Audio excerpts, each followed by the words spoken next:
Okay, after cutting my 4-inch strip, and again it's 4 inches by 36 to 44 inches, you can kind of get a range in there based on what size of fabric you have and all of that stuff, but I'm going to go ahead and press it in half with the right side showing. So this is my wrong side, my ugly side, this is my pretty side, and that's what I want showing. So I'm going to press it in half, so now I have like a 2-inch strip. Now it's folded in half. I'm going to use my iron. Remember, pressing is always an up and down motion. Ironing is a side to side motion, and when we're sewing we want to press by going up and down because that keeps our fabric on grain. When you iron and your fabric is just kind of loose, it's not sewn into anything, it can get off grain and that will make your project hang improperly. So we always want to press when we're sewing.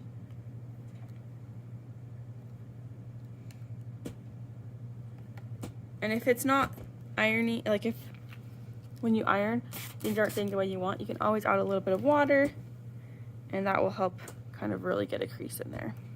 My iron is still warming up a little bit. But I'll move that to the side. I'm just going to keep pressing. I'll line up my raw edges together and then press that fold.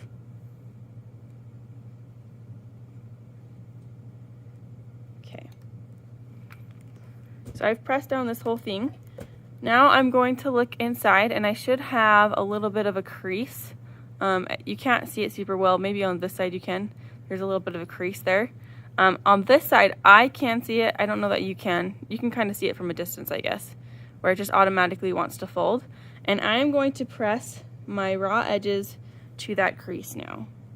So I'll start at the end of my fabric. And you can kind of see that crease here where it gets a little bit darker. I'm going to press my raw edges to that crease. And eventually I will fold this in half again. But for now I'm just going to press these raw edges to that crease. And then I'll go down a little bit ways and line it up some more. Just keep pressing.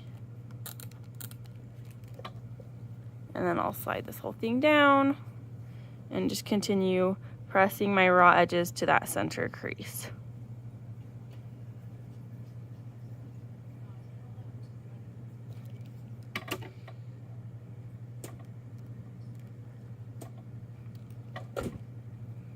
So I'll keep going, but what I would do after this, so you don't have to watch this whole video of me just pressing down over and over. After I press this whole thing down, I'm going to press it in half, like so. So press it back in half, and this encloses all of my raw edges, so you're not going to see any raw edges on my lanyard. So if I pull this up here, you just see nice folds over here and over there, and then my raw edges are tucked all the way inside. So I'm going to continue doing that all the way down. I won't do it all in the videos to save your time, but that's what I will be doing to finish up this step.